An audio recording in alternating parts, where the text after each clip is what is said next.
Hello दोस्तों, आज हम मौर्य काल से संबंधित 25 ऑब्जेक्टिव 25 ऑब्जेक्टिव क्वेश्चन करने वाले हैं जो वीवीआई क्वेश्चन है।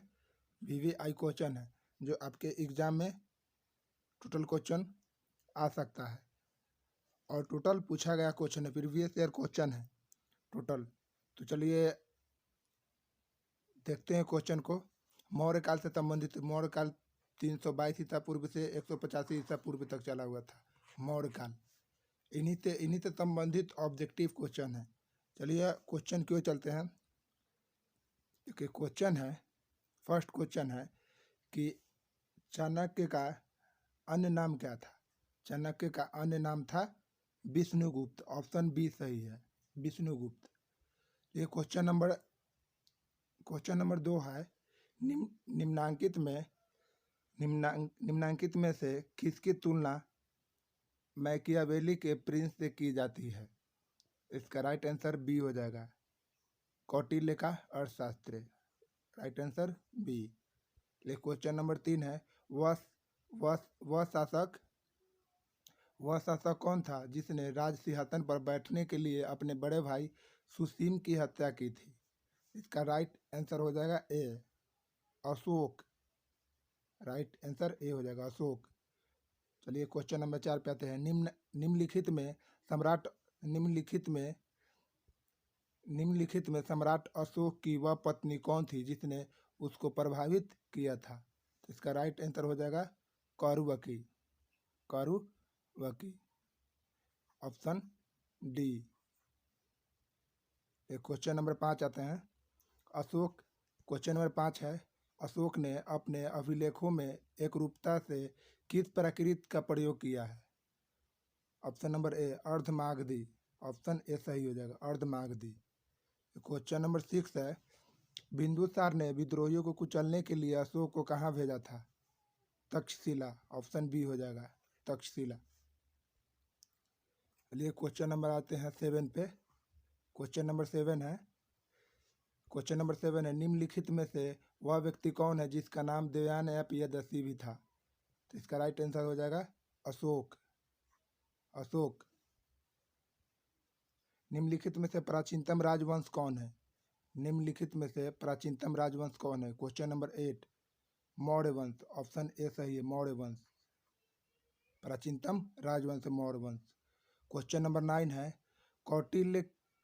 कौटिल्य का किसका प्रधानमंत्री था। कौटिल्य चाणक्य किसका प्रधानमंत्री था। तो चंद्रगुप्त मौर्य। Option B. ये क्वेश्चन नंबर 10 पे आते हैं। क्वेश्चन नंबर 10 है। कलिंग विजय के उपरांत अशोक महान ने निम्नलिखित में से किस धर्म को अंगीकार कर लिया था।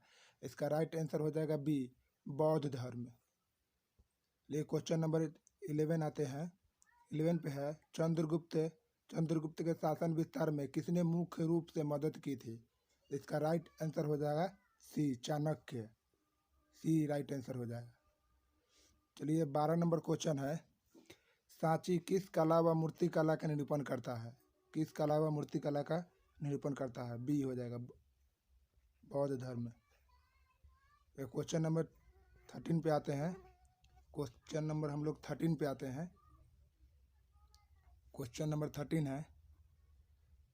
13 है। प्राचीन भारत का वह प्रसिद्ध शासक जिसने अपने जीवन के अंतिम दिनों में जैन धर्म को अपनाया था, वह अशोक। ऑप्शन बी सही है। ये क्वेश्चन नंबर आते हैं 14 पे। मौर्य साम्राज्य की स्थापना किसने की थी। चंद्रगुप्त मौर्य की थी। बी, ऑप्शन बी हो जाएगा, ये ऑप्शन बी। 15 नंबर क्वेश्चन है। मौर्य साम्राज्य में प्रचलित मुद्रा का नाम क्या था। मौर्य काल के समय में प्रचलित मुद्रा का नाम पर्ण था, पर्ण। ऑप्शन नंबर ए सही हो जाएगा, पर्ण था। क्वेश्चन नंबर 16 में आता है। निम्नांकित में से मौर्य वंश का शासक नहीं है। निम्नांकित में से कौन मौर्य वंश का शासक नहीं है। मौर्य वंश का शासक कौन है। बिंदुसार भी मौर्य वंश का शासक था, अशोक भी था, चंद्रगुप्त मौर्य भी था, अजातशत्रु नहीं था, ये नंद वंश का था। तो ऑप्शन नंबर ए सही होगा इसका, ऑप्शन नंबर ए सही। चलिए क्वेश्चन नंबर 17 पे आते हैं। निम्नलिखित में से निम्नलिखित में क्वेश्चन नंबर 17 है, निम्नलिखित में से अशोक का उत्तराधिकारी कौन था? अशोक का उत्तराधिकारी कुणाल था। कुणाल, ऑप्शन नंबर ए सही है इसका। क्वेश्चन नंबर आ जाते हैं 18 पे, मुद्रा राक्षस का लेखक निम्न में से कौन है? तो यहाँ पे मुद्रा राक्षस का लेख निम्न में से विशाख दत्त है। कलिंग भी नहीं है, भास भी नहीं है, अश्वशोध भी नहीं, विशाख है। तो ऑप्शन नंबर बी सही है इसका।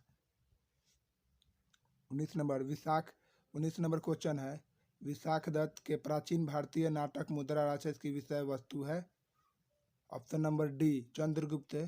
चंद्रगुप्त के समय राज दरबार की दूरभी संधियों के बारे में। तो ऑप्शन नंबर डी सही है इसका।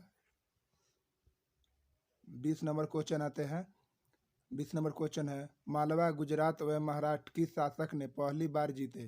किस शासक ने पहली बार जीते थे? इसका राइट आंसर हो जाएगा चंद्रगुप्त। चंद्रगुप्त हो जाएगा। ऑप्शन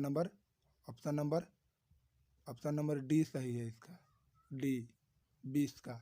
चलिए 21 नंबर क्वेश्चन है, 21 नंबर क्वेश्चन है, किसने सहिष्णुता, उदारता और करुणा के त्रिविध आधार पर राजवंश की स्थापना की थी? किसने?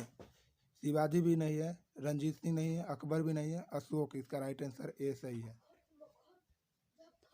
22 नंबर क्वेश्चन देखते हैं, निम्नलिखित में से किस शहर में अशोक के शिलालेख नहीं है? गिरिनगर में है, ये है, टोपड़ा में भी है, पाटलिपुत्र में नहीं है। तो इसका राइट आंसर सी सही है। चलिए क्वेश्चन नंबर 23 में आते हैं। क्वेश्चन नंबर 23 से क्या बोल रहा है? अर्थशास्त्र का लेखक समकालीन था। अर्थशास्त्र का लेखक समकालीन था चंद्रगुप्त का। ऑप्शन बी सही है, ऑप्शन बी। चलिए क्वेश्चन नंबर 24 है, नंद वंश के पश्चात मगध पर किस राजवंश ने शासन किया? नंद वंश के पश्चात मगध पर किस राजवंश ने शासन किया? तो इसका राइट आंसर हो जाएगा मौर्य वंश। ऑप्शन बी मौर्य वंश। ये क्वेश्चन नंबर 25 है, मौर्य काल में शिक्षा का सर्वाधिक प्रसिद्ध केंद्र था? वैशाली भी नहीं है, नालंदा भी नहीं है, तक्षशिला। ऑप्शन सी सही है, तक्षशिला। तो ये आज का VVI 25 क्वेश्चन था। VVI 25 क्वेश्चन आपका आज कंप्लीट हुआ। इसी तरह से अगले पार्ट में हम लाने वाले हैं 25 से। अगले पार्ट में और क्वेश्चन आएगा जो बहुत इंपॉर्टेंट होगा। जितने क्वेश्चन आज कराए हैं ना, सब क्वेश्चन पूछा हुआ है। टोटल क्वेश्चन पूछा हुआ। RRB इलाहाबाद में टीच में 2005 में पूछा गया था। RRB सब में पूछा गया। टोटल क्वेश्चन पूछा गया है। जितने क्वेश्चन का SSC 2003, SSC 2002 सब टोटल क्वेश्चन पूछा गया क्वेश्चन है। ये सब, इसको इग्नोर नहीं करना है, सब क्वेश्चन इंपॉर्टेंट है।